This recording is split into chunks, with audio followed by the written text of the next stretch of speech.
How's everybody doing today? This is Chopping It Up Hardcore with Hal Capone, discussion number 52, special Friday edition. Today my special guest is Adam Lowe, who's been in a bunch of great bands, Inept, To Dream of Autumn, Rats and Robots, The Black Antler, plus he's a great photographer on top of that. We'll get into all those things. Super stoked to talk to him. This is a little To Dream of Autumn right here. Love this band so much. Hope everybody's doing good.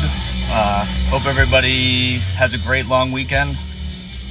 I'll be back in my house. My extender died, so I don't have any bars at my house, so that's why my lives keep clicking in and out. So I'll be back in the crib next weekend.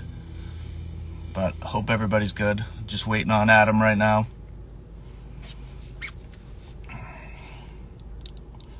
A little rainy in New Hampshire for the last couple days, but I mean, I don't mind that at all. Cooled down finally. The humidity kind of got out of here, thank God. So, plus my lawn likes the rain and my well, so it's been kind of a drought in New Hampshire.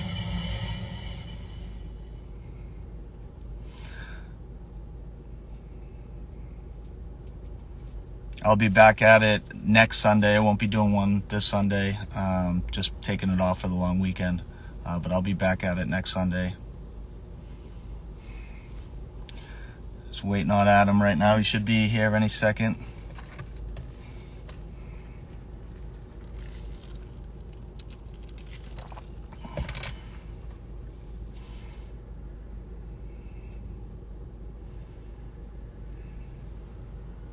Car edition is always fun. This will be my third car edition, so it is what it is. It works. Just waiting on Adam right now.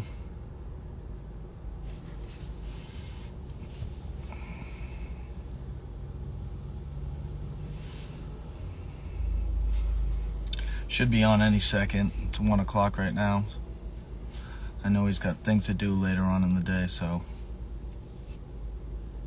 that's why we're doing the special time edition today.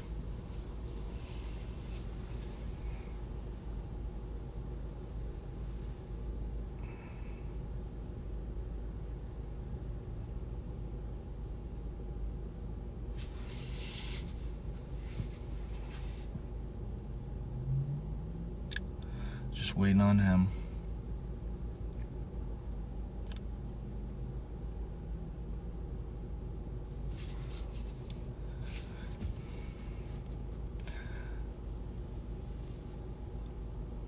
Just waiting on Adam. He should be here any second. It's a little tricky when I know a lot of people don't do live, so it's kind of crazy doing it first thing, you know.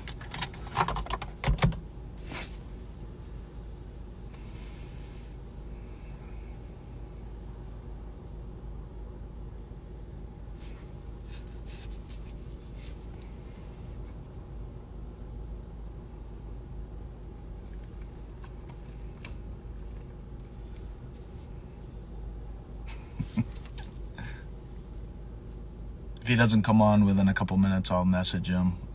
Like I said, I kind of ran through it with him, how to do this, so just waiting on him for a second. If he doesn't get on in the next couple minutes, I'll just jump off and jump back on. Make sure he's knows how to connect.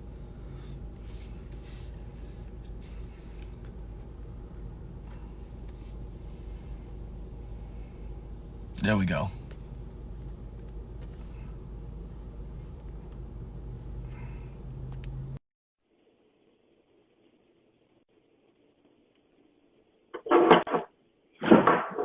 How you doing?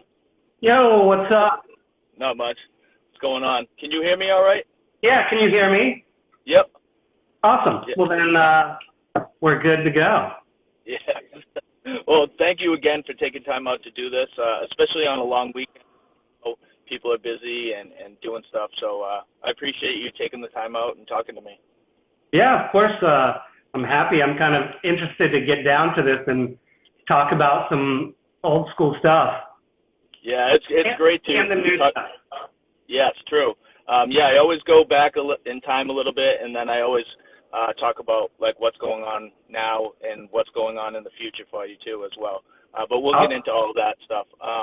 Usually, like when I first ask everybody that I talk to, I usually ask, what got you into punk and hardcore? Like, what was the music that kind of drew you in?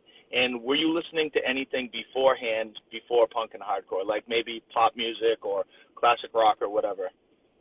Sure. So I started skateboarding when I was 9, and that was pretty much the leader in me getting into punk, me getting into hardcore, me getting into DIY, like everything that kind of created me came from late 80s skateboarding. And specifically, like, there was a video called, there was a video out of Dayton, God, what was it called? Ohio Skate Out. That really, like, the music was like Black Flag, Descendants, Blast. And I heard all this when I was like super young. So I got into both skateboarding and music through that. Yeah. Now, you grew up in Ohio. Were you born and raised in Ohio?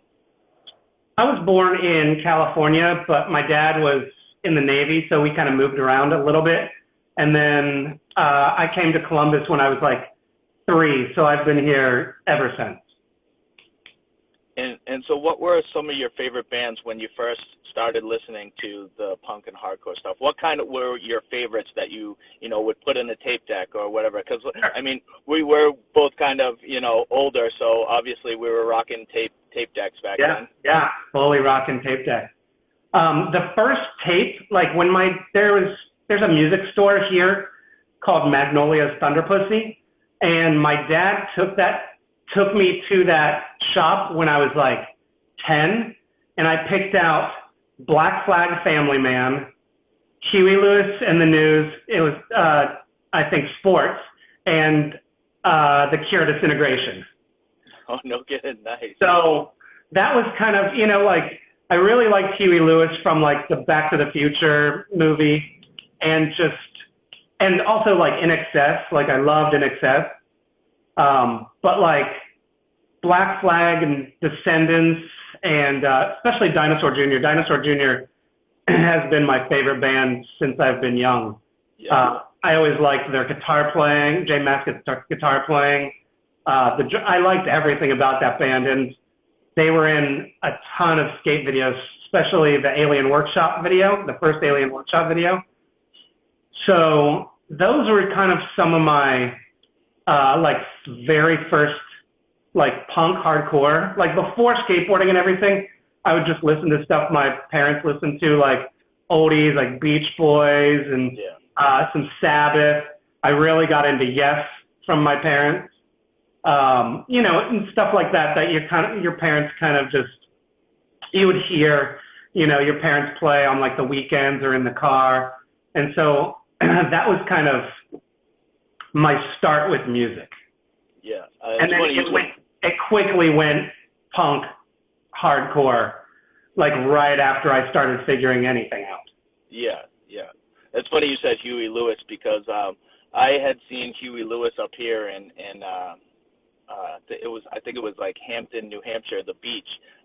It was one of my first shows that my mom took me to. Oh, hell yeah. And it was like, I don't know what year it was. It was like early 80s. I know John Butcher Axis opened up for him. And I think like that Huey Lewis show, and I saw Kiss. It was the Creatures of the Night tour. Okay. That was like, those two were my first like concerts I ever went to when I was a kid. So sure. It's funny you said Huey Lewis, because like I said, I think that or the Kiss concert was like the first show I ever saw. Nice. Yeah. Did you get all that stuff from your parents? My mom listened to classic rock, like kind of hippie rock. She was a hippie.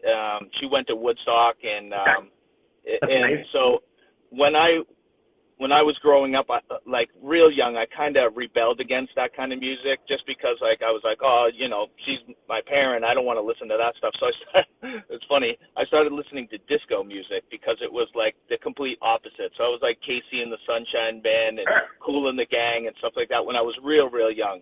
And then after that, it's like I started listening to like the Police and the Clash and stuff like that, and that kind of got me into, you know, not regular music, but kind of like radio music, I guess. I mean, And Police and the Clash and bands around then were like the original alternative band. yeah, You know, those were the bands that got us to listen to punk and or hardcore, you know? yeah, true, definitely. And then it just progressed into I turned into like a kind of like a heavy metal guy, obviously Iron Maiden, like Ozzy, early Metallica, and that turned into thrash metal, and then thrash metal kind of turned into just straight up hardcore. And then that's when I was like anything hardcore or heavy, I was just trying to gravitate towards and get my hands on it. So obviously I had like the same thing, you know, I went through a big like metal phase, like Rat and, you know, early Metallica and Guns N' Roses. Like early Metallica is still, you know, like Black Album and like pre-Black Album is still some of the raddest music I've ever listened to. Yeah, and I'm a huge, like the first two Guns N' Roses albums, like Appetite and Lies, even what was the double album that they did? Use Your Illusion. Even some of the Use Your Illusion stuff is awesome. But I also went through like, because also in some of those videos there was like skateboarding and like a punk, like especially Metallica, you'd always see them in like a Misfits shirt, and I was like, oh dude, who's Misfits? Yeah. Amazing, or Sex Pistols. So I guess, you know, before punk and hardcore, I did like dabble in, you know, the metal scene, but not like right after that I got into punk and hardcore. Yeah. Now, what made you pick up a guitar? How did you kind of get to wanting to play guitar? So when I was in early high school, I moved from I moved to my high school was a brand new town for me.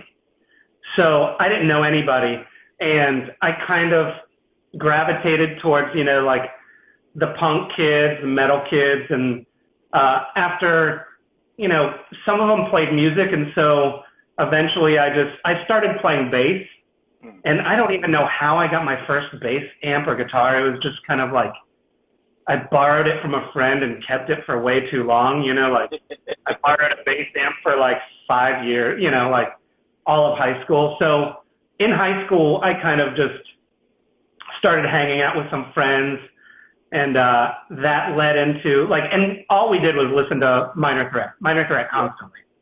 And so we kind of were like, hey, let's just write some Minor Threat songs and cover Minor Threat. And like in high school, for us, it was all about let's set up in our friend's basement and then just have like 15 friends over. You know, it wasn't even like a house show. It was just like house hangout, house party. Like we weren't even partying. Like in high school, I wasn't like drinking and doing stuff. Like I was just skateboarding constantly. Yeah. So the house parties were more just like hang out and be goofy and, you know, watch some like B movies and play music, I guess. Yeah. So yeah, that's how. Now, how was the scene there when you were in high school? Was there a hardcore scene like where you were living, or did you have to travel to kind of go see shows?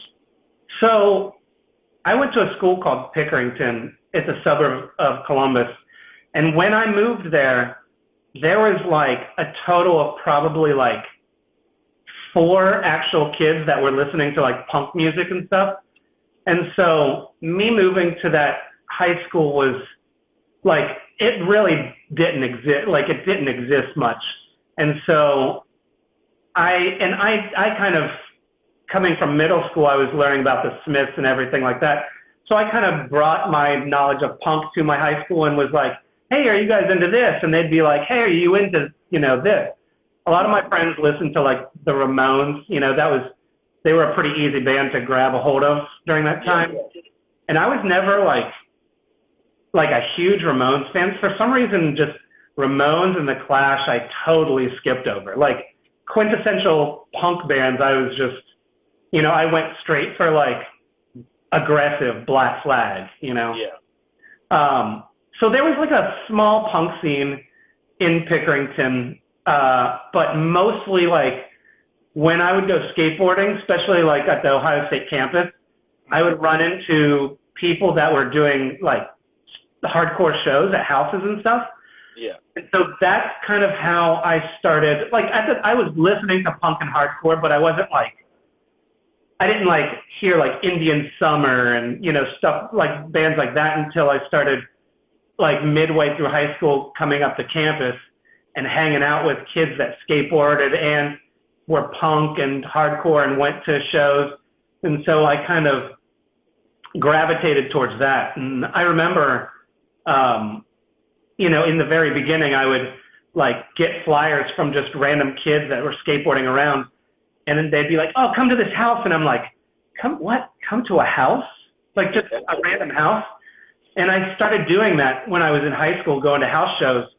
And immediately I was like, you know, it was like Tuesday house show, Wednesday house show, Friday house show. Like I was going to massive amounts of shows and seeing all these like really like early 90s punk. Like I gravitated more towards like, I guess you'd call it the emo scene, you know, bands like Frail, Indian Summer, Anasarca, stuff like that. But I was still like I was still checking out, you know, Earth Crisis but you know, like much harder bands. But yeah, I kind of just took because our college scene up here is awesome. OSU is a massive college with a ton of different kind of people. So there was always like punk and hardcore stuff going on, even stuff like I was doing Food Not Bombs, like a lot of like the give back to your area kind of stuff. Yeah. My stuff. So I started getting interested in that. But I was still in high school. So, you know, like it was still like, Adam, you got to be home by this time, you know, but I'm trying to see like my favorite punk, like hardcore band at a random house, telling my parents I'm going skating, but I'm going to some random person's house. So that was really like, Pickerington was kind of like the starter to everything. My high school was. And then as soon as I figured out about campus, I was like, oh my God, that's where everything's happening. Yeah. That's crazy. I didn't really start going to house shows until I think maybe in my 30s, honestly, because I think like most of the shows that I first started going to, me being in the Boston area, the really first shows I started going to was the Channel in Boston, which was like a big club with a big stage and stuff like that. But they had hardcore matinees every Saturday and Sunday sometimes, every single week. So I got to see like a million bands that played there. And then also the Rat in Boston, I got to go to that a lot, and the Paradise and stuff like that. So it was like bigger clubs.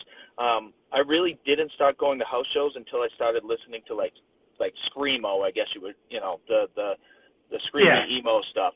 And then I loved basement shows and house shows like that. I really got into it and was trying to go to every like basement show I could once I started getting into it. You were in like, I mean, being in Boston, you had Boston punk, Boston hardcore, and then on into like all the Death Wish stuff, or, you know, like in Dinosaur Jr., Sebadoh, like Deep Wound.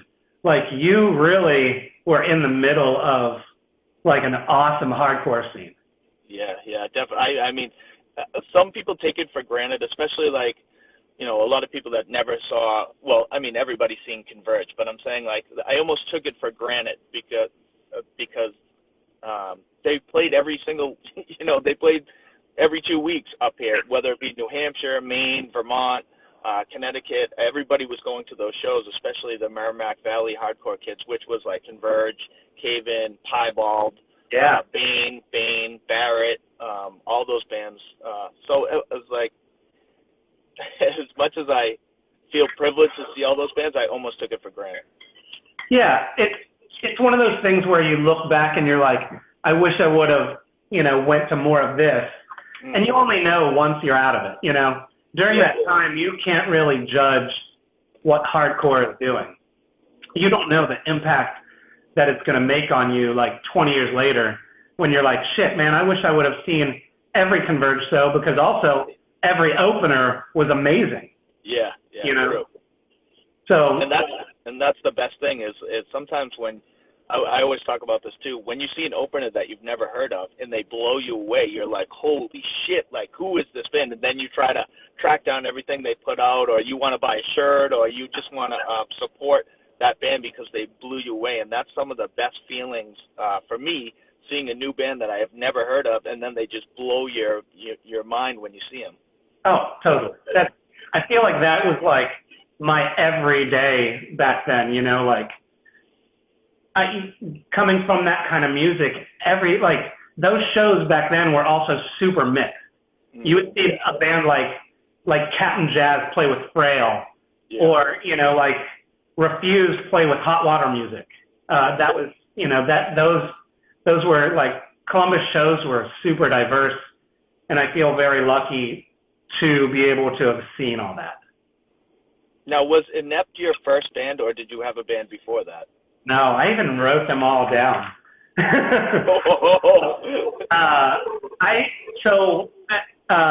I've had 1, 2, 3, 4, 5, 6, 7, 8, 9, 10, 11, 12. I've had 13, 14, 15 bands that, you know, half of those didn't really do too much, but the other half of those toured and did a ton of stuff. Inept was kind of down the line, I was in To Dream of Autumn in 97, and I think Inept started around 98, because me and the guitar player for Inept were listening to a lot of Union of Uranus, His Hero's Gone, like a lot of grind, but all like power violence kind of stuff, you know, like Nama, Ottawa. Like Ottawa is still to this day one of my favorite bands. So good. All of, you know, like the Council Records stuff. So we were listening to a lot of that, and honestly, I still to this day, I'm still feeling Uranus, One-Eyed God Prophecy, like His Hero's Gone riffs. Every band I've ever been in, I'm like, I'm just going to steal that from them.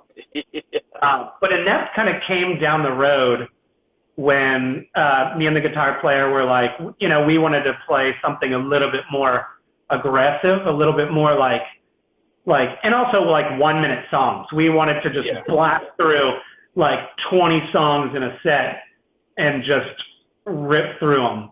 Yeah. And that was a really, really fun band to start out. And I was only in that band I think I was in that band for 2 years, and then they had a couple other bass players, and they put out their LP. When I was in it, they put out the demo, some 7-inches.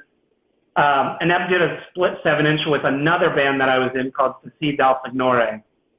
And that again was another kind of like grind band. Yeah. I was in that with the guitar player from Three Studies for a Crucifixion, which is also from Columbus. So it's funny because back then, like we would, you know, bands would start bands with other band members that were, you know, I looked up to Three Studies like, oh my God, this band is amazing. Yeah. They were brutal. They were hard. They, you know, like they had political lyrics. Like everybody in that band was an amazing person. And so, you know, getting to start bands with some of my favorite people and bands, that was just how that time period went, you know? Yeah. You didn't think about it, but Inept was an awesome band that really kind of helped Columbus, like the Columbus scene out at that time, because we were playing so much back then. You know, like a band would come in from out of town, like take a band like Asshole Parade. They would come in and be like, oh shit, you know, we need one more band on the list, and we'd be like, all right, we'll play. Yeah. Because we did the house shows, you know, and like everybody in Inept also was huge into booking. Like this dude Scotty Nemeth was one of the singers, and he did the Columbus More Than Music Fest. did did this place called the Neil House, which was a huge punk house, and then on into a place called Legion of Doom, which is also another huge punk house. So we were really like in the middle of the DIY scene, helping to create it. Like, I'm not trying to sound like boastful, but it was an awesome time for me. It was a really neat time to be DIY, create something every single day. Yeah, definitely. It seems like a very vibrant scene back then, like in and around Columbus. It was tiny, man. It was super small, but the people that were into that scene, we were also a much more like screamo, emo, San Diego style scene. Like we would pull from, like Swing Kids and all those bands. Like we really kind of took California mixed with Florida kind of vibe, and so we were kind of pulling from some of the other scenes and seeing how they did it and being like, hey, we love that. Like Columbus had the whole like white belt scene, just like San Diego. Yeah. And kind of, like following the footsteps of early Locust, Mohinder. Like we just wanted to play like fast, aggressive, emo hardcore, but also giving back to the scene constantly by doing shows and benefits. It was also like we greatly looked up to the DC scene, and they were like the extreme leaders in kind of pushing a scene and pushing a band to be more of a environment, more of an activist, more of a political sense. Yeah. Than being like, hey, my girlfriend broke up with me. Like I love this band, like I love, the like dreamy, I broke up with my girlfriend emo bands. But I think we were just trying to create a movement, and I think we did it, and it lasted a pretty long time. And still to this day, like all those people that I talk about, like people from Inept or people that were doing house shows, I still talk to them. I still do DIY projects with them, Mike Thorne from Inept does that Razor Blades Aspirin zine, and I just did a big interview with them, and that's a huge hardcore punk photo zine. Scotty Nemeth runs a gay LGBTQ bar that has an amazing scene around it. Yeah. And so everybody's kind of still pulling that weight, which is, it's cool that such a small movement, tiny movement has such big impact even 20, 30 years later, Definitely. And that's, I think, the DC mentality is I'm not just looking at it for this moment. I'm looking at it for the bigger picture, the bigger scene, Yeah, definitely. Now, what band was your first touring band that you got out of Ohio? So first touring band, like major touring band, was To Dream of Autumn. But right before that, I was in a band called Medium, which kind of sounded like Frail meets Earth Crisis. So like chugga hardcore, but screamy, chaotic emo. Yeah. We played Canada, and we played a few out of town shows, but To Dream of Autumn really, like, we started that band to, create fun music for us, but also like, let's get on the fucking road.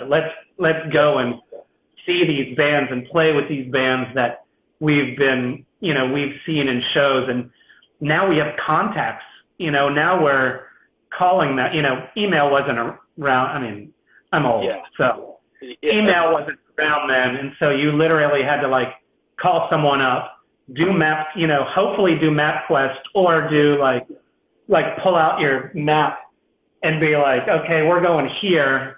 Hopefully this house show happens. So To Dream of Autumn was the first touring band. And at the time so 3 of the members lived in Columbus, Ohio, 2 lived in Little Rock, Arkansas, and then those 2 moved to Savannah, Georgia. So we were always traveling, either to practice or to play shows. So touring was kind of easy because we already were like, hey, we're traveling to Savannah to do shows. Let's just do like 4 shows on the way back with each other. Yeah. Or like, let's go from practice down to Florida, or like, let's go to the South and play some shows. So that was my first big, and we were doing we started off with like 2-week tours, and then moved into like month and a half, into like doing like a US into Canada tour, doing a few of those. So To Dream of Autumn was really like the breakthrough on how do we do this, Yeah. So what were some of the tours that you did? I know you mentioned Creation is Crucifixion you went on tour with, and you mentioned getting drunk and being pretty, like the effects of it for 3 days afterwards.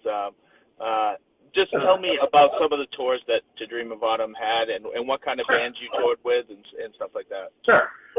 The Creation is Crucifixion one, we played with them a couple times, and I was way into their movement of like speaking, and they did this thing called Carbon Defense League, which was very like a DIY kind of how to fuck over the system kind of,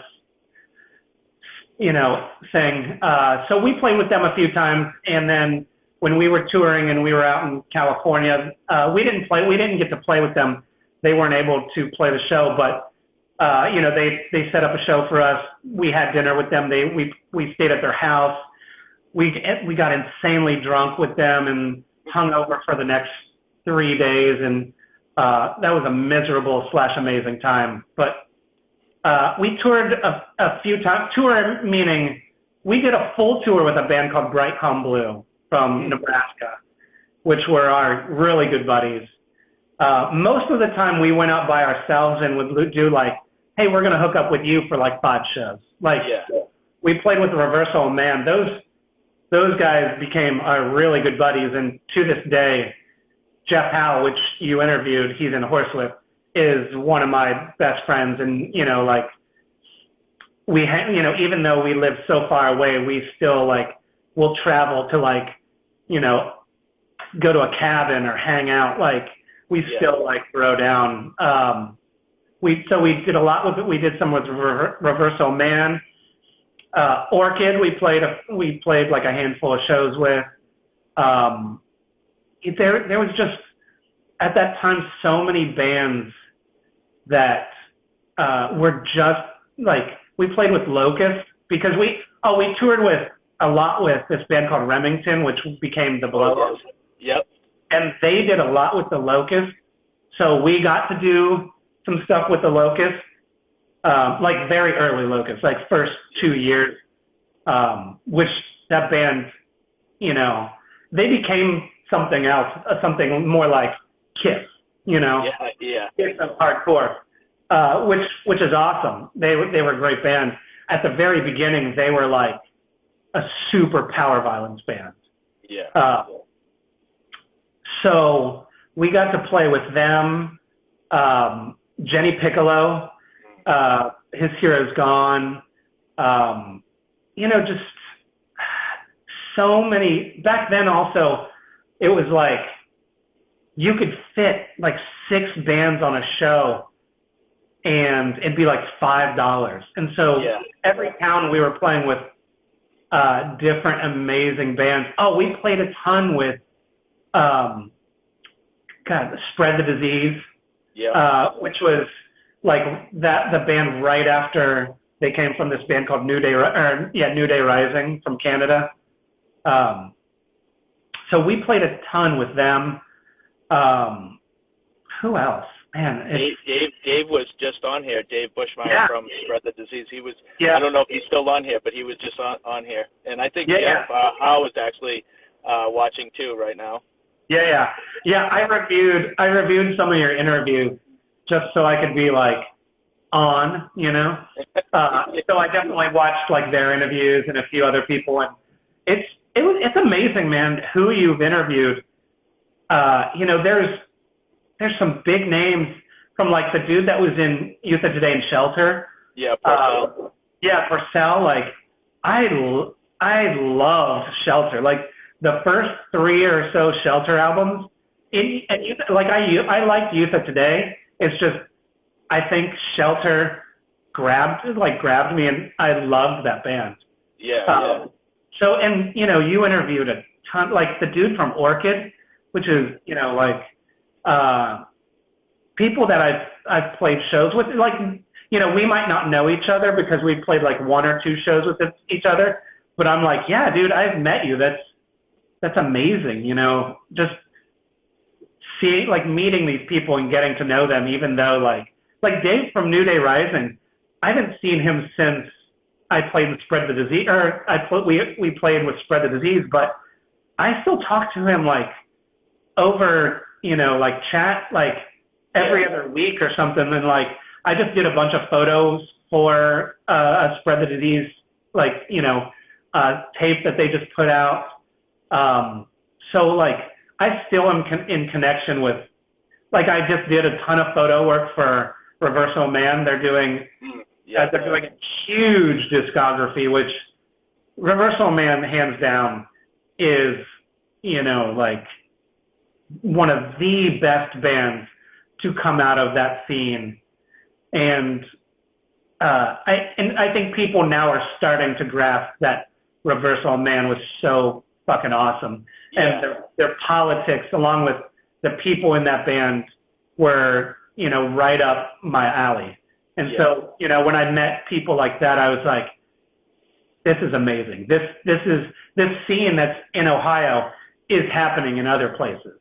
And holy shit, now that we know each other, let's play a show together while we're on tour in Nebraska or Texas or, like Iowa, like weird places that you just don't think about, playing. Like, you meet up with these people and it's awesome. Yeah, Reversal Man is probably my favorite band of all time. Obviously, I have the little Reversal Man cowboy zombie on my elbow right here, and I have another one on the back of my leg as well. They're just huge for me. I only got to see them once up in New Hampshire with ASSUC. And Jerome Stream played that show as well. So it was a pretty big show up in New Hampshire, and it was just amazing time. And I like DM Jeff back and forth. He's just such a great guy. And I've kind of like been DMing Matt as well, who's like a great guy as well too. So Matt puts out books, puts out zines. Like, his writing is amazing. He's a pro BMX rider, and I see his videos all the time, and it's like, dude, like, I still skateboard, and like, I'm 44, and I think he's probably around the same age, and we're still ripping, and it hurts, and like, so it's so awesome to have met people like that are still doing like punkish stuff, keeping that mentality. However, you even like you with doing this podcast, like, that's amazing to keep alive. Like, most people are like, who in the fuck are these people that you're interviewing? I have no idea, because it's such a small scene. So props to you for doing something like this and keeping the archive, Yeah. I'm just trying to like bring back those memories for a lot of people, because sometimes people forget about how fucking awesome these bands were and are still. And I always say, now the scene is like really booming again, and there's so many great new bands that are out there too.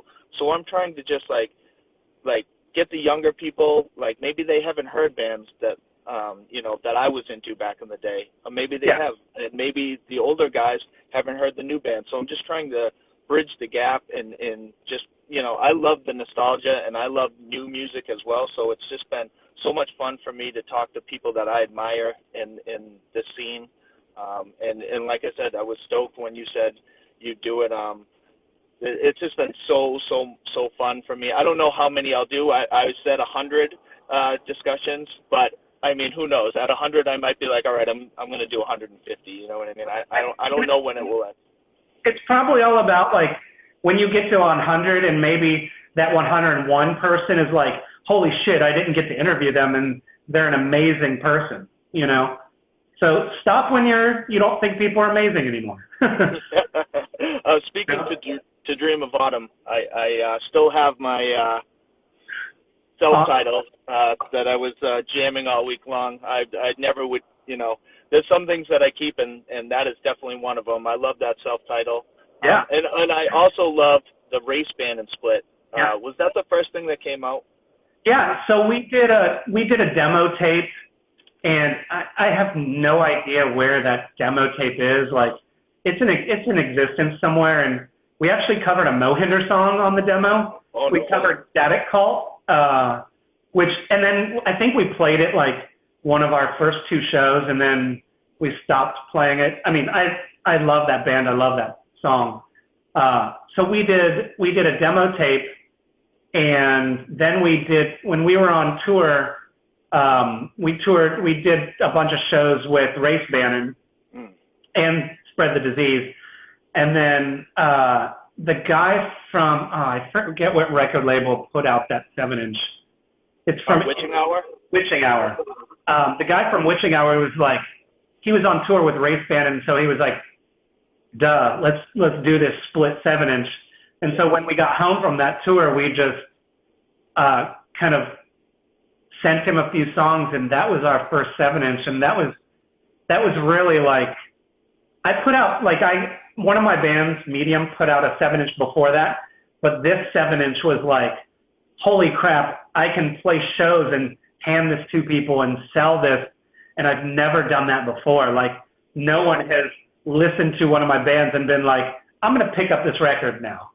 And so I thought that was like, just having something tangible, you know? Yeah. I thought that was the coolest thing. And yeah, that 7-inch is as old as it is, and maybe I do or don't like those songs. I mean, they're cool. They're just super old. But I still like have major heart for any releases I've done. I have major heart for. Yeah, that split is one of my favorite splits of all time.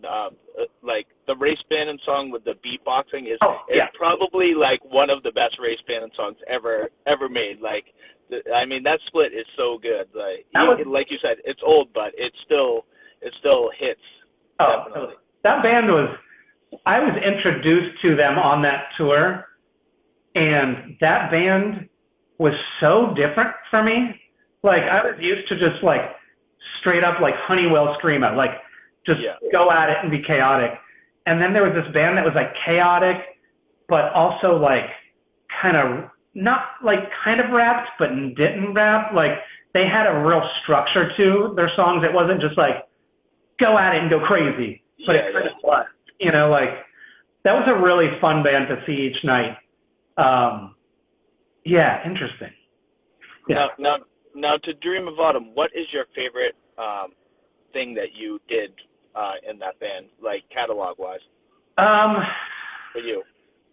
So we did an album called Kill Your Cul-de-sac, and that was you know how bands go through waves. It's like we have our demo, and then we have our first 7-inch, which is different than our demo, and then the first album is different than everything else.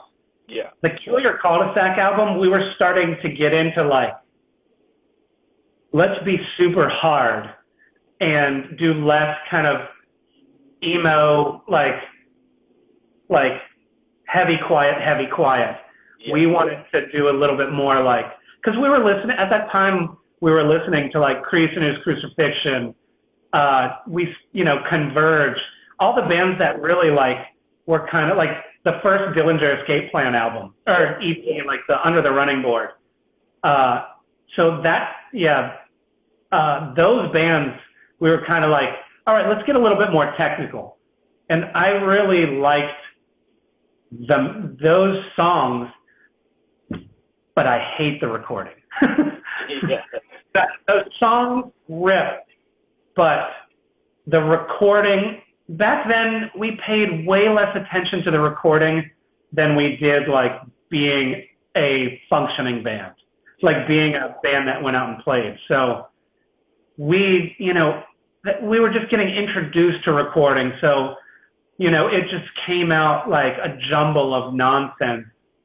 But those songs and playing those songs was so amazing for me. That first EP, the self-titled that you have, yeah, those were awesome songs. Those were like our stage 2, right after a demo. You right after you do a demo. Those were like the stage 2 of us. But the last song on that album is my favorite because a dude that toured with us, he was from Germany. He was in this band called Hybris, which was basically like Acme. Like they sounded exactly like Acme and Uranus. And he knew all that. Like I think he was from Bremen, and that's where all the like Acme, Carol, Sistral, all those that's one scene that to this day I still listen to all that music. Yeah, yeah.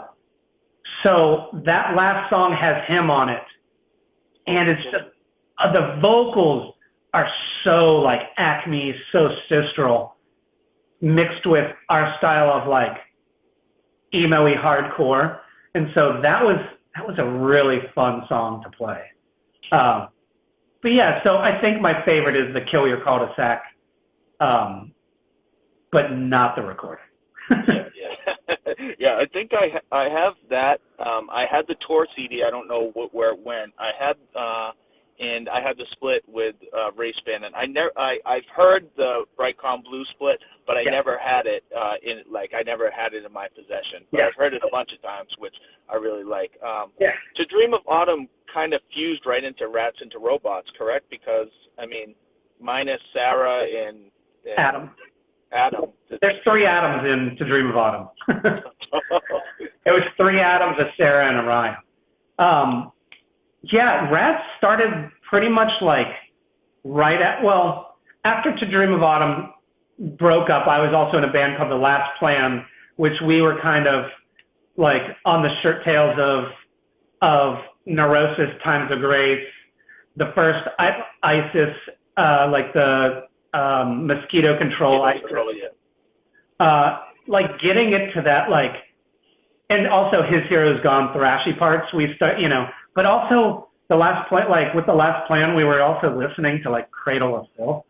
Oh yeah. So, and like Emperor and all those the black metal bands that no one really wants to say that they actually listen to. So I was in a band called The Last Plan, and at the demise of Last Plan to Dream of Autumn was Rats into Robots, and basically we wanted to be more hard, be more political, be more like, I keep saying His Hero's Gone, but His Hero's Gone was such a huge influence. His Hero's Gone mixed with the San Diego scene. Yeah. Was especially the drumming of Mohinder, the drummer for Rats and To Dream of Autumn was like, loved the drummer for Mohinder. Yeah. We loved the way he played. It was all over the place. It was really, it had structure, but it was chaotic. It wasn't just go crazy like almost like a Guy for One. But yeah, Rats was a really fun band, and we also were like every other band. We were short-lived. We lasted like a few years. Rats was like right when each member started being like, all right, we are starting to have careers and school and like significant others that we're building a life, like just stuff like our life started happening. And so, like the bass player for Rats and To Dream of Autumn is a astrophysicist, and he was moving around doing like a lot of telescope work. I'm talking like NASA stuff, like That dude is a genius. Genius beyond all levels. And Rat's really like, I used a lot of his knowledge on like space and physics, but also my politics to create lyrics and songs that were a little bit more like worldly. You know, we're not just talking about local politics. I'm also talking about like the world of stuff. Yeah. So, I like I said, I posted a few videos of you guys when you were on tour. I think the tour was with Funeral for Rosewater. yeah. And I was lucky enough to go to that show in Providence, Rhode Island. I heard about it. I drove from New Hampshire all the way there. I think it was on a work night too. You guys played with a band called The Fail, which my buddy Carl is in, and I speak to him regularly. But that was a really great show for me. I just wish my video camera, I should have put it on like the night vision kind, because it was so dark in there. And Sure. I mean, the living room is kind of a shitty club. There was like puddles of water everywhere where you guys were playing. I totally remember that. I remember like plugging in and being like, do I put my like pedal board in this puddle? Like, is it okay that my cords are kind of drenched? That's awesome, man. And thank you for going to that and, you know, your friend's band playing, because that was really like, at that time, I thought, you know, To Dream of Autumn, Rats and Robots, and Nept, I did not realize that we ever played to anybody. Like, I didn't realize that people came from seeing us and liked us. I was always in the mentality, like, I just didn't think anybody cared. You know, like, I think it was just my own self, not loathing, but like, I think everybody in those bands were like, that scene was never like, my band's amazing, we're the best. Yeah. Like, you know, like, there was so much going on that I looked at every other band as being amazing instead of like what I was doing. I just kind of wrote the music, played the music, and toured and hoped for the best. Yeah, I mean, like my bands as well. I thought the same thing when we played. I was just like, yeah, we're decent, and then we'd play with other bands, and I'm like, oh my god, those bands are so great. Like, it's like, I think it's that same mentality that a lot of people that play in bands have, is just like, you're like, yeah, this music's pretty good, but it's not, you know, nothing special. And then you see another band, and you're like, all right, well, you know. I've known the guys from Daughters for a while, and even though I'm a lot older than those guys are, I knew Lex and John when they were like 15 years old, and seeing the progression of them, and like, I always, like, even though Lex is younger than me, which doesn't matter because you can look up to people that are younger than you, they're doing great things. I always admired Lex in like being a front man and being super entertaining in his vocals, and like the way he went about doing things on stage and stuff like that. And it had that band had a huge influence on like when I went into, you know, I started bands. Mm-hmm. So like Daughters was just a huge influence for me. Yeah, we're always looking up to something else. You know, we're never, you know, I've been a photographer all my life, and I don't know how to rate my own work, and I still, like, just like, you know, being in bands, I look up to other things, and I look at other people's work, and, you know, that's the good, you know, like, To Dream of Autumn got to play with, like, we played a show with Botch, Dillinger, Escape Plan, and Jesuit, and I was just like, my band's no good, my band sucks, this is the worst, and your bands are amazing. So I think I'm always in like giving so much props to other people that I forget about giving props to myself. Yeah, definitely. And I'm giving you props right now because all the bands that I've heard you in, I've loved, and I've tried to grab everything I could. And like I said, I heard that Rats was playing in Providence, and even though it's like maybe a 2 hour and 45-minute drive, I drove there with my buddy. Me and my buddy went there, and it got over pretty late, and we drove home, and I think I slept like 3 hours and went to work the next day. But like, I wouldn't miss that for anything, you know what I mean? And that's what I did a lot of the time is I was always driving to Connecticut or Providence or stuff like that, because New Hampshire didn't really have, you know, it had a scene back in the day in like the late 90s, but in the 2000s it kind of fizzled out a little bit. So like I was always traveling to go to shows. Yeah. We were lucky enough to have a ton of shows in Columbus, but our neighboring cities like Cleveland and Cincinnati, those always, especially Cleveland, like I would go to Cleveland so much to see bigger bands, or even like bands that, like, you know, not every bands would skip Columbus to go to Cleveland. Yeah. So a lot of times I would end up going to Cleveland, or even Dayton. Like Dayton, Ohio had a crazy interesting scene that, you know, the Breeders are from there, Guided by Voices is from there, Brainiac is from there. Like there's a ton of other cool bands from Dayton. And Dayton's another band that kind of just gets skipped over. But yeah, it's interesting, and thanks for going to that show. And no problem. Now, has anybody ever come to you to do like To Dream of Autumn discography, like put it out so that it's all together? You know what I mean? Yeah, a couple people have, but it's been one of those things like it just slips away. It just, you know, like even recently someone was like, "Oh my God, I finally found you. I want to do a To Dream of Autumn discography." And I was like, "Oh, cool. I have no idea where to get that going."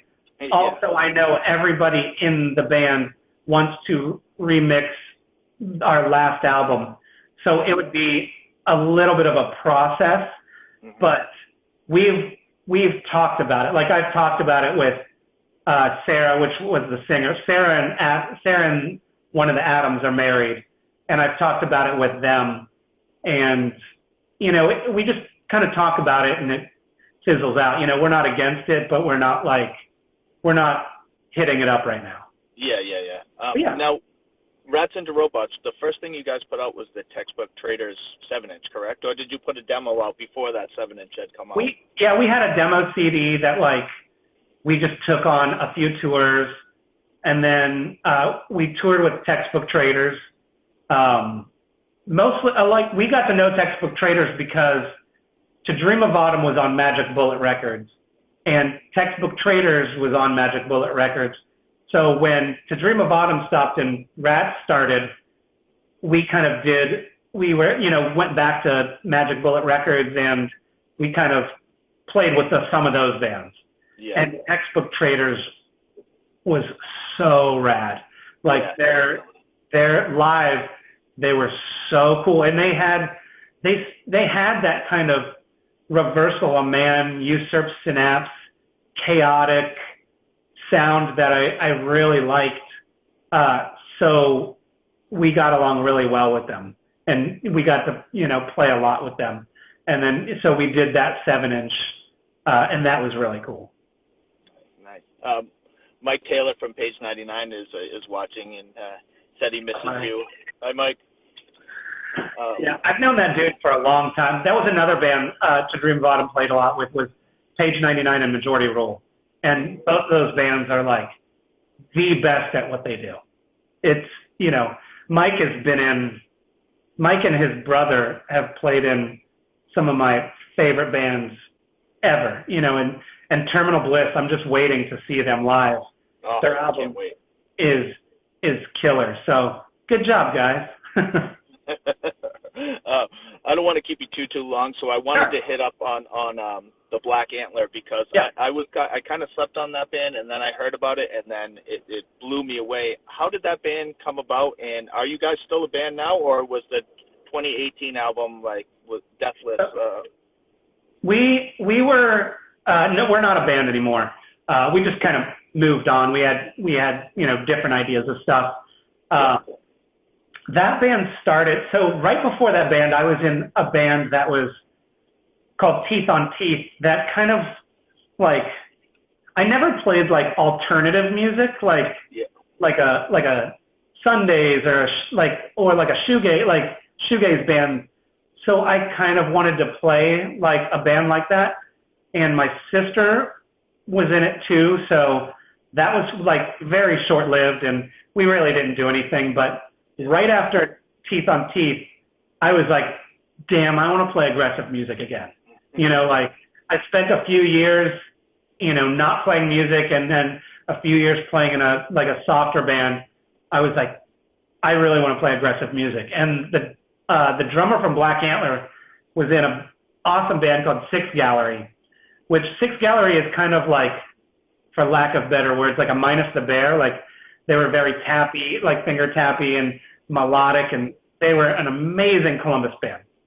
And me and the drummer are best friends, so when we were like, hey, let's do this, let's get together. And when we first got together, it was like, holy shit, we just wrote 6 songs and we loved them.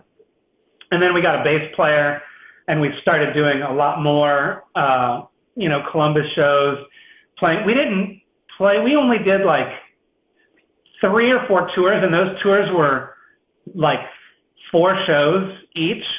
We were really like a Columbus band because I think we had too much going on in our life, and yeah, I don't really know why we didn't like do more. But then, so we put out a demo CD, and then we put out the 100 Wolves EP, and then we put out Deathless. We put out Deathless the same day that we broke up. Really? So it was like we spent a year recording it, and then through conversation we decided this isn't for us anymore. Let's put out this album. So it never had like a full release. It went straight to Spotify. I love the songs, but they never really like were never shown to anybody. Yeah. But they're on Spotify. We were called the Black Antler. The album's Deathless. It's awesome. Check it out. Yeah, no one knew who we were except for Columbus. We were, you know, we played a lot in Columbus. Yeah, like I said, I kind of slept on it, and then I heard you were in that band, and I checked it out, and I was like, oh my God, this band is so good. Like Deathless is so heavy and like just like different sounding from what you kind of were into before. Oh. I don't know, it just hit me, and I was like, wow, this album is so good. I sent it to my buddy Ron from Pittsburgh. I was like, you got to listen to this, and you know, I kind of tried to spread it around for people that hadn't heard it because I think it's a great album, definitely. We were listening to, I mean, like always, for my entire life, I've been listening to Converge, and once again, like just ripping off Kurt's guitar playing. But we were also, you know, loving bands like Cult Leader. That was just heavy and brutal, but mixing that with like kind of like delayed atmospheric guitar stuff. So yeah, that band was really fun. It was stressful because I was the only guitar player trying to play trying to play a lot of different metal riffs on top of playing atmospheric stuff. So like for me, it was stressful. You know, every show I'm just in my head, but I'm totally, you know, I'm going off, but I'm also like, don't fuck up. So yeah, that band was awesome. And then Black Antler ended, and a year went by, and my buddy Alex that played drums in Black Antler was like, hey, I'm playing in this other band. Do you want to play bass? And that band's now called Minnows. And so that's my current band that we're writing for right now, which is it is one of the funnest bands that I've been in. The music is, I've always loved shoegaze music, you know, from like My Bloody Valentine. Lush is one of my favorite bands. Ride, like all those bands, I always love the swirliness mixed with like bass driven. So Minnows is kind of like that, with really kind of thought out vocal patterns. And I've never been in a band that the singer actually knows how to sing like ridiculously well. And this is probably one of the first bands that I've been in where I'm like, every band member is way better than me at music. Like extremely better. So it's nice to back up and be like, yo, dude, you write because I love what you're doing. Yeah. And I'll write my part, and then we'll come together and write parts together. You know, I don't worry about the music at all because what's being written is awesome. So, and it's nice to play bass and sit back and just kind of like riff along with them. Like it's a really fun band, and I'm excited to kind of see where that goes. Yeah. Now, is that the only band you're in at this moment? Are you like, I know a lot of people that play music are in like, 2-3 different bands or projects at least, maybe not like stuff that they're going to play out with, but they're just like in projects or whatever. Yeah, Minnows, and then I have an ongoing project of my own that's called Teen Crime, and that's kind of like shoegaze meets like this band called Radio Department, kind of just, also I really am a huge fan of goth music, like stuff like modern stuff like Soft Kill.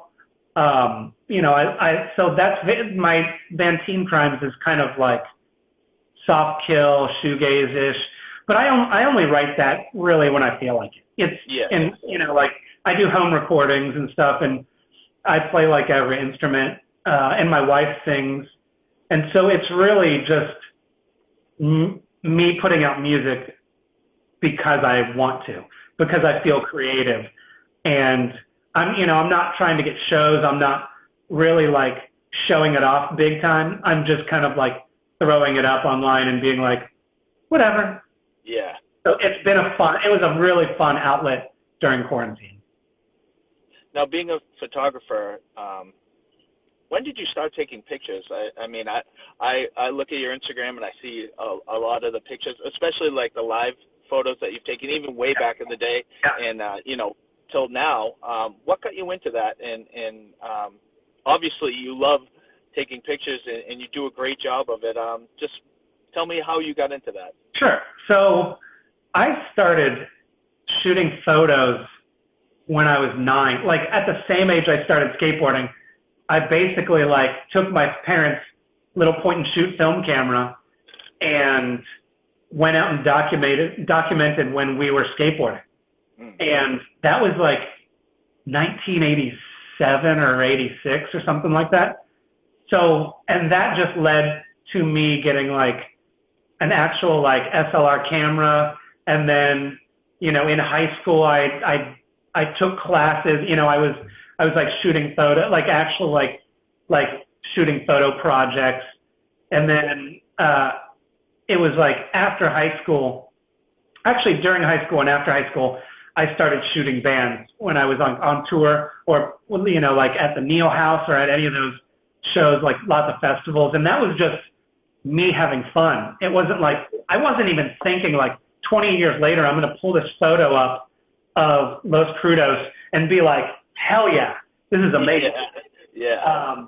And I'm so glad I did, because I can post stuff now to any of the message boards or my own Instagram, and people are like, dude, I was there. Holy crap, that's me in the crowd. So I kind of, like kept building photography as a career for years and years and years. And like, that's all I've had, during like my job life. I worked at a skateboard shop.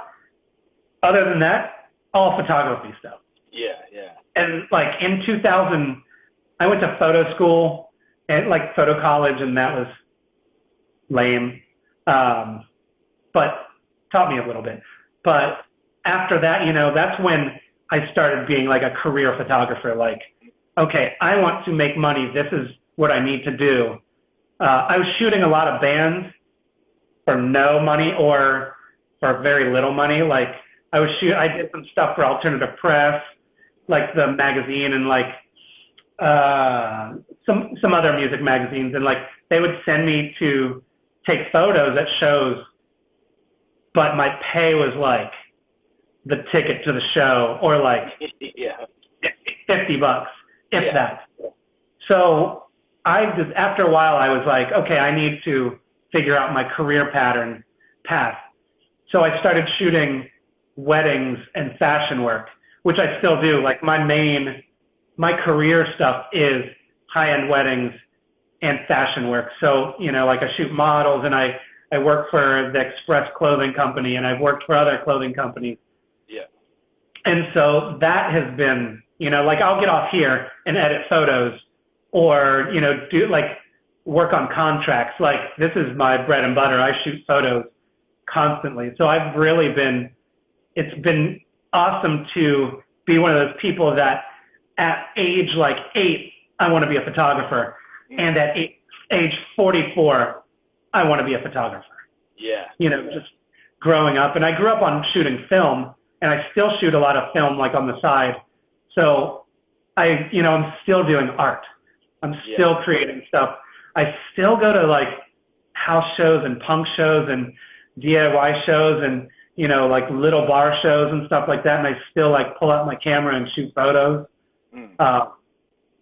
I love doing it. It's been a real like treat. That like photography, music, and I ride motorcycles. Those have been some of like my most passionate projects I've ever done in my life, and I still keep doing them. Yeah, that's amazing. Usually at the end of my talk, I usually do a quick rapid fire question. You've probably seen it if you watch any of my interviews. So my first question is all-time favorite punk hardcore band from New England. From New England, which is like Massachusetts, Rhode Island, Connecticut, Maine, Vermont. It's 100% Converge. But there's, there's bands like, no, take that back. You said punk and hardcore. Does that include Dinosaur Jr.? It does. Okay. Dinosaur Jr., like I have a Dinosaur Jr. You're living all over me tattoo. Oh, nice. Like, Dinosaur Jr. has been my favorite band, period. But Converge, I love everything that Converge does. So Converge. Yeah. Nice. My second question, what was the first punk hardcore show you attended? Like a real punk hardcore show, not kind of like a battle of the bands, but like kind of like a real one where you were like, holy shit. It's still a show to this day where I'm like, holy shit, I love those bands. So, like I said, when I was telling you about, I'd come up on campus and I'd get flyers. This dude, Scotty Nemeth, that played in Inept, he handed me a flyer, and it was for Endpoint and Falling Forward.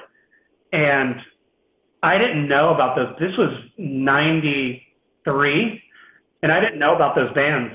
And I went by myself to that show. It was at the Student Union in Columbus at the Ohio State campus. 100 plus people. It was a giant show. Yeah. And I just showed up with my backpack and like watching the bands, and I was like, this is the best thing I've ever seen. And I was like, I love Endpoint and Falling Forward. And I was like, I'm going to buy this Falling Forward 7-inch. And what I really bought was an Endpoint 7-inch on accident, but I'm glad I did because it's one of my favorite 7-inches I've ever had. Yeah. It's Endpoint covering, it's a Misfits 7-inch.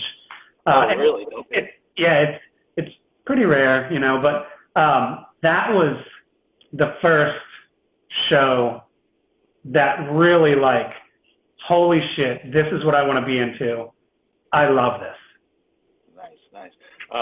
My next question, what was your favorite show that you played all time? Like, we'll do like your major bands. I know you're in a bunch of bands, but what was your favorite show that you played, or maybe a couple in To Dream of Autumn, Inept, and Rhapsody Robots? It was probably, honestly, like To Dream of Autumn got to play a bunch of like fests and stuff. I wouldn't say one show sticks out for all those bands. It's the festivals where I got to see all of my favorite bands, like back to back, mixed in with bands that I'm like, holy shit, you're my new favorite band. But like there's like Inept played with His Heroes Gone a bunch, and that was all, and MK Ultra, and that was always like a super treat. To Dream of Autumn, I think all the bands we played with at that time were, you know, like looking back now, they're big for me, but at that time they were tiny bands. Yeah. Like Jenny Piccolo, you know. So I wouldn't say there was one show, but especially the More Than Music Fest. Those, like I worked on every More Than Music Fest that was in Columbus, and those were the best moments in my music life. Those were so fun. I got to book bands. I got to listen to the band. I saw Moss Icon. You know, like I saw bands that I would never have thought I would have seen. Yeah. You know, like I saw Bikini Kill with Team Dresch. You know, Bratmobile, like all those kind of Olympia, you know, Riot Girl bands. I got to see all those bands. It was just an amazing time. So instead of having one show, I think all of those shows weigh on me heavily. Nice. Yeah. Nice.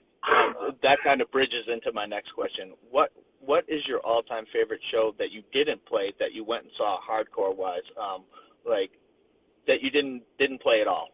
Sure. So it would be a mixture of seeing Falling Forward at the Neil House with Torches to Rome and Anasarca, or straight up seeing Cat and Jazz 3 years ago at a reunion show. Wow. Because they played not like a reunion band would play, not like, hey, we've done this before, check us out. But they played like it was their, you know, a hometown, like it was their first show. And my wife also loves Cat and Jazz. It's like one of our favorite bands together. So seeing that and like literally like yelling every lyric together, like hand in hand with people, like yelling Cat and Jazz lyrics, best feeling. Nice. Yeah. That's amazing. And that's weird because that's such a modern show. Yeah, but it's a great feeling, like you said. Yeah. It sounds like an amazing show.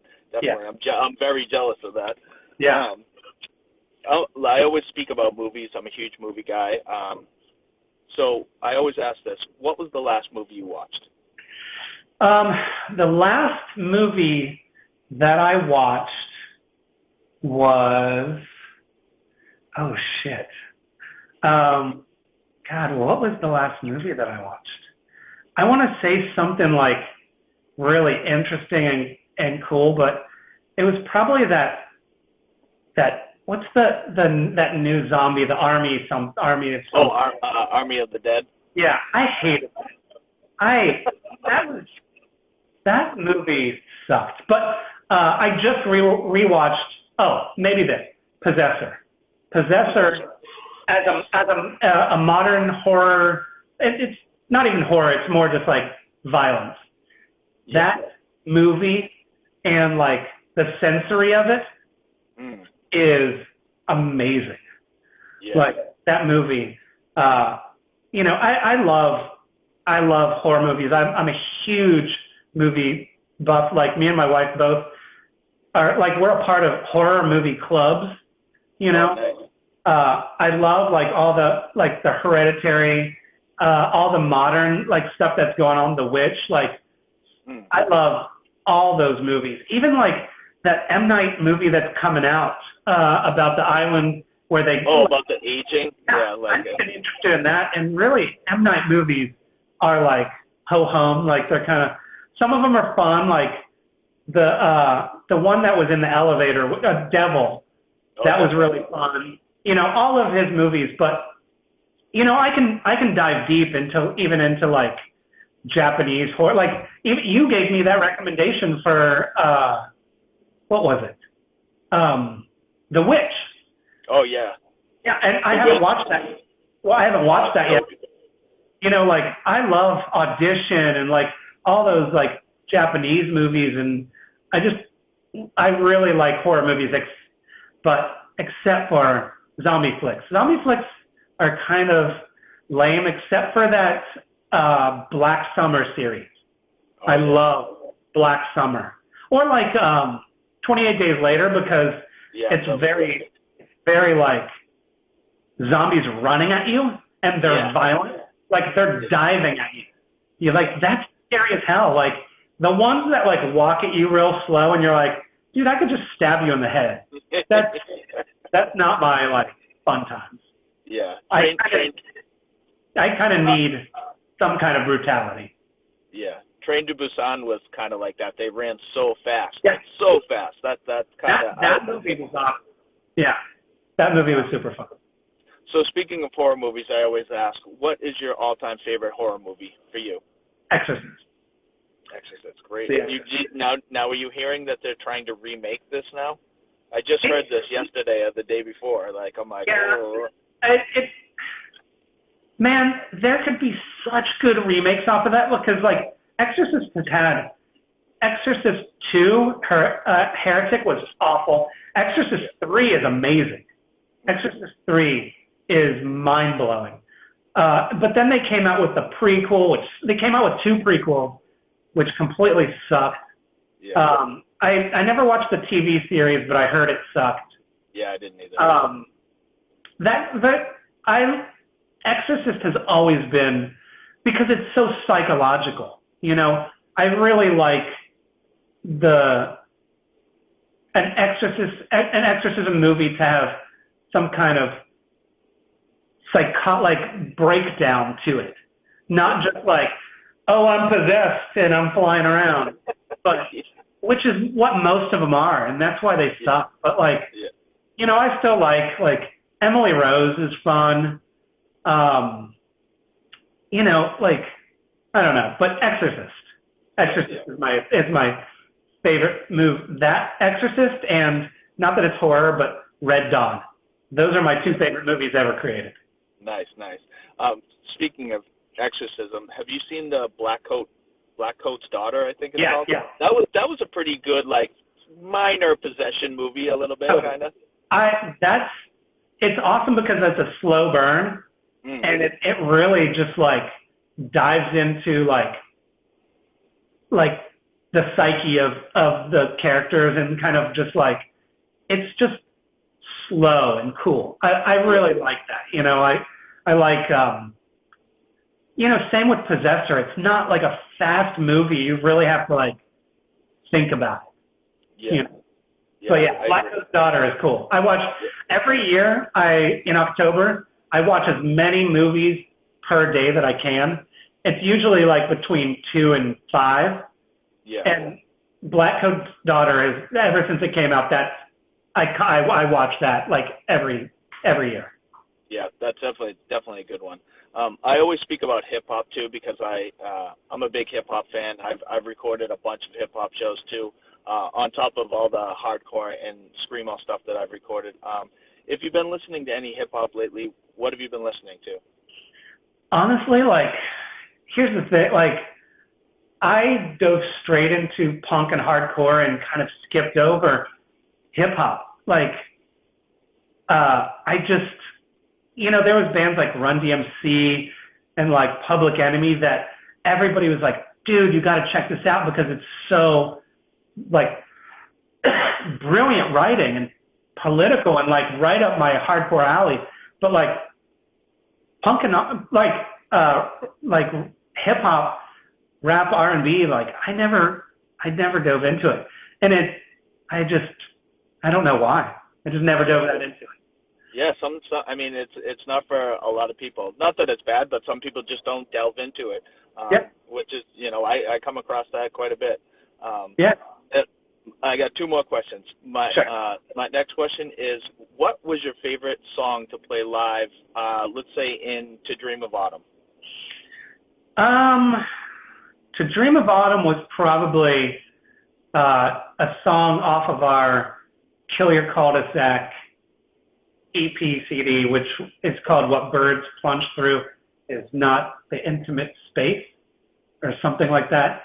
There's two songs that we always played back to back, and those two songs are on that CD, and those were just like, those were so fun. Like, I have a video of us playing in a basement, and there's 30 people, and they're like crowd surfing on top of each other, and we're just like going off with these two songs, like not even thinking, just like raging into them. And those were probably like my favorite two songs to play. But you know, like I love my full catalog of music, but probably those two songs. Yeah, nice. And my last question, new heavy bands. Do you have any suggestions for somebody that maybe has not heard of any new bands that you've been listening to heavy wise? And what are they?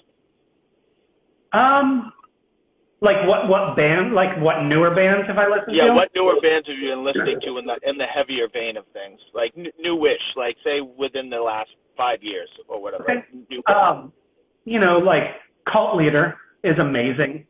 I like all the Death Wish stuff. You know,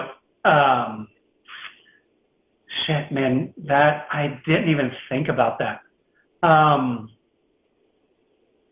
Crap. I can't think of any, like, I feel like I would need to get into my Spotify right now, but it's not on my phone. You know, like Horsewhip, obviously, like that, they're a great band. Let's see. Man, I don't know how well I can answer that. Yeah, shit, sorry. Yeah, I'm just drawing a blank. But I definitely, like, I keep up with music quite a bit. But it could be, you know, like I just found out about this band called Fiddlehead, which is kind of like a title fight. Yeah. You know, my genre, like, I listen to a ton of different kind of music, from like electronic to like chill wave kind of music, if you want to call it, stuff like that, to like goth. Like, I'm a huge goth fan. I DJ'd goth music for like 3 years. Yeah. And then like, so I'm kind of all over the board, but I still go to, you know, like heavy shows and stuff like that. I'm just drawing a blank. Yeah. I'm the same way. I listen to a bunch of different things. I'm a huge like 80s new wave guy. Yeah. I love 80s new wave. I still listen to it all the time. I'm a big Joe Jackson fan and Elvis Costello. I love, like, I can listen to that stuff all the time. Nice. And I also like, you know, like you said, the Breeders and Smashing Pumpkins and stuff like that. So I listen to a lot of R&B, like old stuff though. You know, Motown's like greatest stuff. Sure. So I'm all over the place too. I didn't know if I know For Your Health is a newer band from Columbus. I didn't know if you heard them, and what do you think of them? Awesome. Fun. I got to see them like twice, probably before we went into quarantine. Columbus, we like, for like punk and hardcore, we haven't started doing shows again. I think we're just kind of, because those are all small venues. Yeah. So I saw For Your Health a few times, and I shot some photos of them. I think I posted them somewhere, but awesome band, really. Yeah. Cool. Yeah. Like when I first saw them, I was like, holy shit, where has this been? Yeah. You know? Yeah. Because I am older and sometimes I'm not in the loop, but I try to like go see those shows. Oh, I think For Your Health played with Horsewhip in Columbus. Yes, I think you're right. Yeah. Yeah. And that was an awesome show. That was at the Legion of Doom, which has been doing punk and hardcore shows.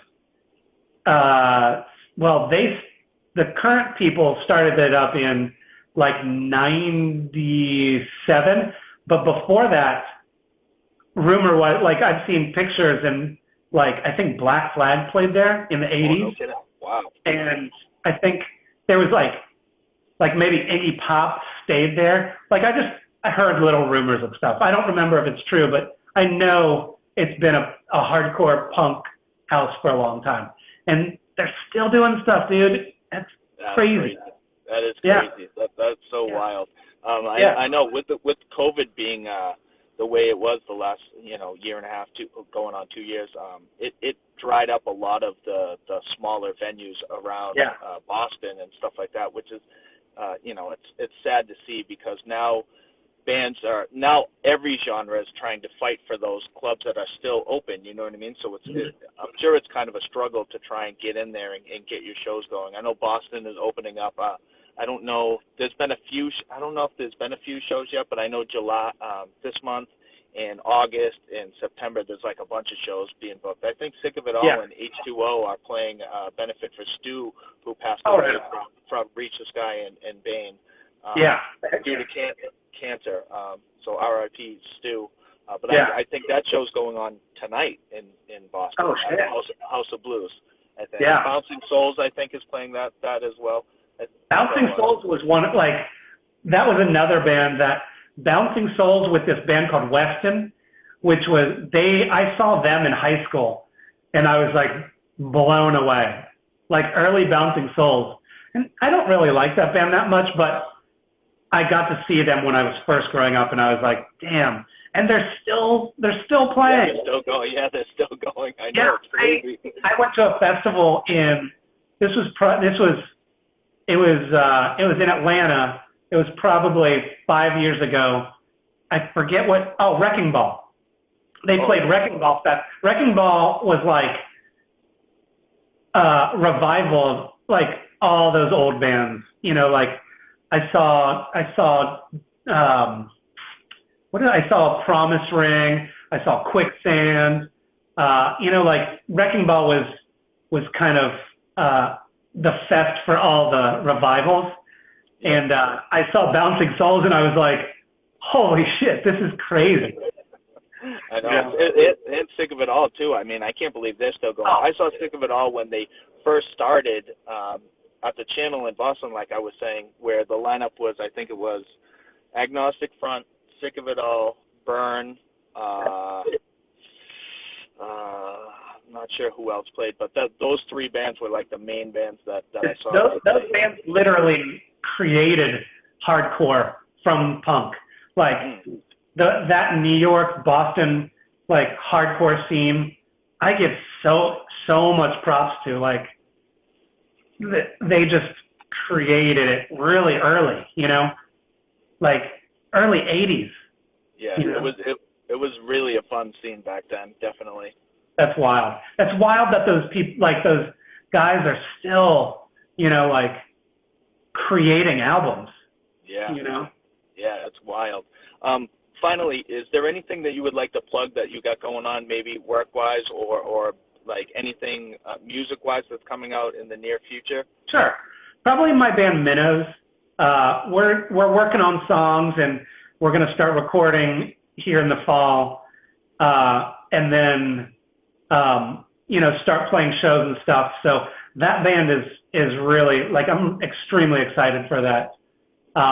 So you check that out. We don't have it, we don't have anything. I think we have an Instagram and a Facebook, but it's not doing anything yet. But, people can give a follow. It's just Minnows, Minnows, like the fish. And then, check out my photo work at Adam Lowe Photo. Same with my website. I'm always posting old hardcore stuff or new hardcore stuff, or just, art. I'm always posting art, along with my own work. So, you can check out any of that stuff. It would be, my pleasure. And if anybody's watching this or watches this, I usually put these on YouTube in like a few days too. Anybody watches this or listens to this, go check out his older bands too, because they're amazing. If you never have, I think To Dream of Autumn is underrated. It's like if you look them up on Google, there's not much to it. There's not a lot of pictures. There's not a lot of videos. It's like I think that band was super, super underrated, and I think more of a focus should be put on them because they were such a great band. Same thing with Rats, and like I said, the Black Antler to me was like, when I heard that, I was blown away too. I'd love to hear some of your other bands if you could send me a link or something, because I would love to hear Medium, definitely. The way you described it, Earth Crisis with like some chaotic like fastest. Like, I would love to hear that as well. Sure. Yes. Yeah. And I want to thank you so much again for taking time out, especially on a long weekend. I know you're busy. I just want to thank you so much for doing this. Yeah, thanks to you for asking me. It's been a real pleasure kind of looking back at what I've done. I don't usually get to think about my own self or talk about my own self. So it's really been a pleasure, you asking questions, and you've done an amazing job. So thank you very much. I appreciate those words. Let's stay in touch. I'll like I said, any movies that I think that you haven't seen, I'll send you some links to and stuff like that. Because I'm always watching stuff, and let's stay in touch, definitely. Yeah. Okay, man. Have a good one. Thank you, Adam. Have a good weekend, man. Thanks. You too. Peace. Bye.